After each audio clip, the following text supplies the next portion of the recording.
எந்த காலகட்டத்தில் உங்களுடைய எழுத்துக்கு ஒரு அங்கீகாரம் கிடைச்சதா நீங்கள் நினச்சிங்க?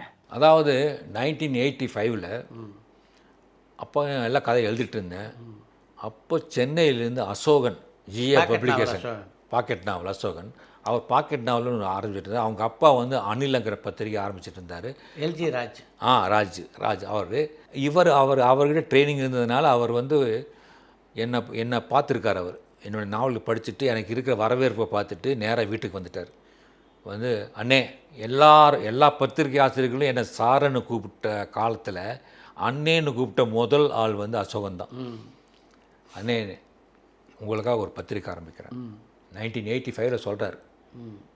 மாதம் நீங்கள் எழுதுறீங்க கதை. எனக்கு தெரிஞ்ச ஒரு எழுத்தாளருக்கென்று ஆரம்பிக்க ஆமாம் முதல் பத்திரிக்கை தான். நான் உங்களுக்குன்னு ஆரம்பிக்கிறேன், பேர் நீங்கள் சொல்லுங்கள்.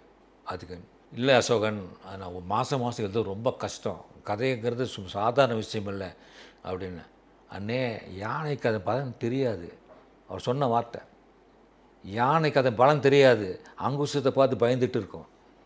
ஒரு மதிச்சா அவன் செத்துருவான்னு தெரியாது, அதுக்கு பயந்துட்டு இருக்கும். அது மாதிரி நீங்கள் இருக்கீங்க.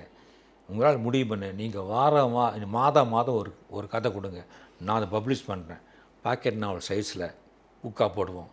ஏன்னா உங்கள் கதைகளை வந்து நிறைய ட்ராவலர்ஸ் படிக்கலாம், ட்ரெயினில் பஸ்ஸில் எல்லாம் அதில் படிக்கிறவங்க தான் அதிகம் ஏராளமான பேர் இருக்காங்க. கடையில் வந்து அந்த புக்கு இது நீங்கள் வந்து இது ஒத்துக்கங்கன்னு சொல்லி அவர் என்கிட்ட ஒரு கான்ட்ராக்ட் போட்டு ஆரம்பித்தார். அதில் தான் என்னுடைய திருப்பு முனையே. அருமை. 90 நான் சொன்னேன் அசோகன் டைட்டிலெல்லாம் க்ரைம் நாவல்னே வைக்க டைட்டில்.